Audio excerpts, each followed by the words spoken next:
Giannis is a champ. Giannis Antetokounmpo is a champ. And we already know the slander that he has gotten over the last few years, some warranted, some not necessarily warranted. But let me give you, you're a numbers guy, Raj. Let me throw some numbers your way for his stats on the series. 35.2 points, 13.2 rebounds, 62% from the field. And he had 50 in a closeout game at home, and a game that was in the balance for most of the time. He was.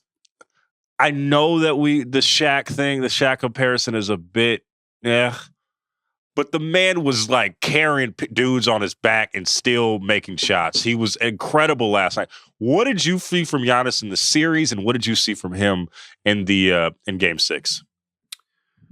Well, in the series overall, I mean, he just, he dominated on both sides of the ball. He did what top 3 players in the leagues are supposed to do. They're supposed to have, that type of impact, both offensively and defensively, right? Like, that game's not just played scoring the ball. And I've had this conversation about other players before. Like, a lot of people can score.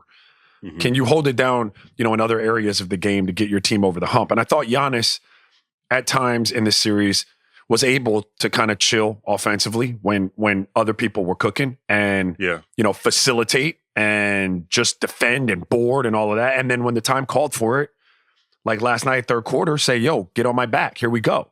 And, he just dominated like that. Last night might have been his best performance. Admittedly, I haven't seen every Giannis game, so I can't say unequivocally that it's his best. But in a game that mattered the most on the biggest stage with the brightest lights, a 50 ball with 13 and 6, with 16 for 17 or whatever it was from the free throw line. 17 of 19 from the free throw line. Whatever it was, it could have been his best performance. And when you talk about just putting it all together, the defense, the shot making, the different type of shots that he was able to finish around the rim. Like, it was a lot of cool stuff to see from somebody who basically just told you, like, you better consider me the best player in the game right now. Like, we can have a debate, but don't leave me out. Listen, this is how good Giannis was. Jrue Holiday was 4 of 19 from the field. Right. Chris Middleton, as we texted back and forth, had his struggles in Game 6. It didn't fucking matter. Giannis was at every loose ball. He made every single play down the stretch. They counted him down all playoffs long about his free throws. He said, "Don't even trip. I'm gonna make 17 of 19. Okay, shut up, please shut up. I'm the man." And I would agree with you in that it's his best performance, but you could make the argument it might not be his best performance. It is the career-defining performance of his. It's the defining performance of his career thus far, and the defining series of his career, because he had this great game. Then we're forgetting about the block in game 3, right? You're thinking like he carried this team. Game 5. The dunk in Game 5. Like, it's just, come on, man. It was just, and remember, this guy hurt his knee 2 weeks ago in a way that we didn't think he was going to be back. That's the crazy thing, right? Like, that cat looked like he tore every ligament in his leg 3 weeks ago. Yeah. Yes. I watch a lot of basketball. I've been a NBA fan from the time I was probably 8 years old. This is your life. Yes. This is what I do. Yeah. Yeah. I mean, 50 balls in closeout games of the finals. I don't remember having seen one. I don't remember. I know they probably exist, but I don't remember seeing one. I don't. Yeah. Particularly though, I think that for this team and this type of year, they needed this type of performance from Giannis, because even after this, and I obviously yield the floor to you, it didn't look like the two best teams in the league were playing, right? Like, it didn't, like, as far as depth, we're playing against each other. As far as depth on the Suns, we saw that with Aiden getting into foul trouble. Also, shout out Frank Kaminsky for giving, like, real minutes in an NBA Finals game. I wasn't expecting that. Our bad. Yeah. Well, you shut us the fuck up. But anyway, I didn't get the sense of that. And also the Bucks, I got the sense that Giannis needed to be this for them to have a chance. He needed to take a next level approach. Now, I don't know if this is going to happen next year. I don't know if he could do this next year and beyond, or I don't know. But for this particular year and this particular series, they needed this Giannis from They needed this Giannis in order to win a title. Why do you feel like he was so effective against this Suns team, Raja? First of all, Giannis is going to be doing this. Let's get that straight. He's not going anywhere. He's only going to get better. He's 26 years old. He's going to continue to add stuff to his bag. So let's get that straight. Why he was so dominant against the Suns? Well, I mean, he dominated everybody. I mean, it's what he does, Logan. Like, he's a 2-time MVP. It's what he does. But he was able to be as effective as he was against the Suns because of their lack of size. Yeah. And his ability to just will and bully his way to buckets, not taking anything away from his brilliance offensively on the floor and the way he's able to assist. And like, he's great, but they just weren't big enough. They didn't have enough. And this is what I find interesting. In a day and age where we don't have any bigs and bigs don't want to be bigs and we're going to all shoot threes. Like, you know what the last 3 teams that won championships, you know what they were? Who were they, Raja? Speak on it. Big as shit. They were big. They were bullies. Honestly, like they were physical. They get to the free throw line. There's a reason. That's tried and true shit. Let's run it down real quick because you're onto something. Who won it this year? The Bucks. Huge team. Who won it last year? The Lakers. Lakers. Huge team, right? The before that, the Raptors. The Raptors. They're a big ass team. Big team. Had Ibaka. Had Pascal Siakam. Gasol. Kawhi. Just bully type of big people, man. Let's talk about the year before that. Who won the title? The Warriors, right? Who do they have? They had Zaza Pachulia.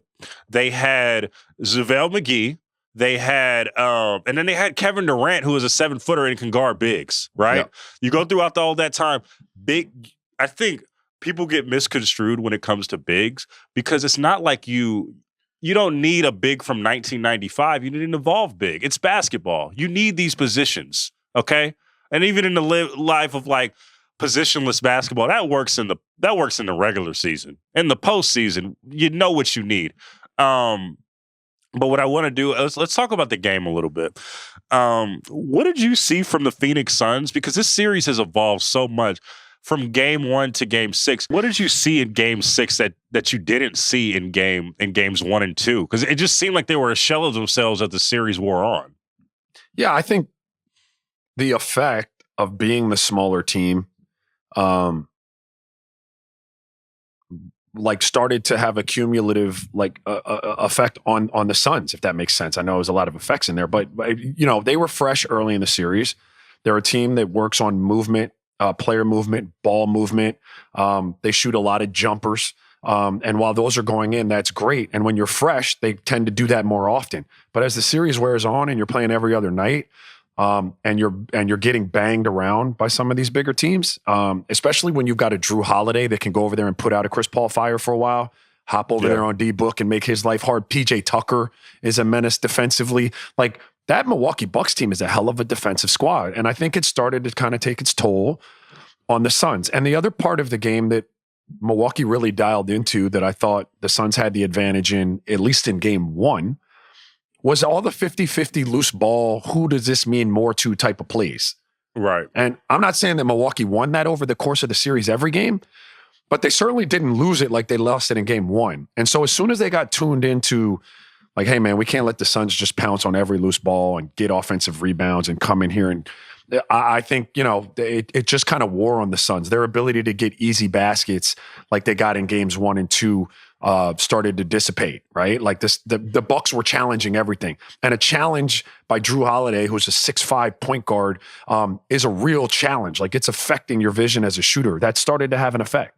There were some plays. I mean, I know I said Drew Holiday's shooting percentage. Honestly, it didn't really matter. Like, Drew was there to be a pest on both guards, and he did exactly that. There was a steal that he had on D-Book late in the game where it was just incredible, where he where he knew where Book was going, beat him to the spot, and then got a strip into an easy layup. And then we saw in game 5 where he got the where Drew got it looked like a hell ball, but he got the huge strip in game 5. I I think the biggest thing that we saw that changed the series, and you really saw it in Game 6, was I think the Bucks just figured out like, yo, all we have to do is just beat the shit out of this team. And it's not that the Suns aren't tough. I'm not saying that. It's that they just don't have depth, and they only have one real true big. And they're not big enough. And I think the Bucks finally realized that in the second half of Game 3. We're like, yo, we could beat the shit out of them. And once we put the gas on them and just go down and go to the cup and just be aggressive, we can overpower this team. And you saw that with the Ayton had 5 fouls and really was out of his rhythm in Game 6. When did you see that the series starting to shift? Game 2. I told you Game 2. Game 1, they were not tuned in to where their advantage was lying. Like the Bucks, that is. They just were shooting jump shots. It was a pretty, if you will, quote unquote, pretty style of game. Like, we're going to play in all of this space. We're going to try to outshoot you. That plays squarely into the Suns' hands. Like, that's what they needed to do to win this series. And they did it great in Game 1. Yeah. I told you in Game 2, the Bucks had a different mindset. Like, they had put the hard hat on. The lunch pails were out. Phoenix just really, really shot it well. I don't remember now how many threes they had, but they shot it at a super high clip, and Milwaukee wasn't able to overcome it. But in Game 2, I started to see them, kind of change the momentum and switch the physicality of the game to more in their favor style of play. You saw that manifest itself, Logan, or at least I did, in Phoenix's what looked to be like complaining to the officials all night long. Like, yeah, you didn't see the Bucks complain at all. Is that a telltale sign when you see that though? Yeah. Like, you didn't see the what Bucks, does that say? You didn't see the Bucks crying at all. Like, that says like, yes, but I mean, we're getting the calls, but we're the more physical team out here, and referees are human. The more physical, more aggressive team usually gets away with more. It's just the way it goes because they can't call all of it, right? So if you come out of the blocks, hitting, grabbing, pushing, shoving, attacking, they might call 1 or 2, but eventually they got to let some of that go. And if you're the team that's on your heels and you're not doing it early, and then you try to turn it on like in the fourth quarter, the rest are like, oh shit, you ain't been that foul. So, you saw the Suns, for lack of a better way to put it, like there was a lot of like looking at the refs and wondering why we didn't get that foul. Like, oh my God, I just got hit. Oh, and that speaks to who was more aggressive, in my opinion. Yeah.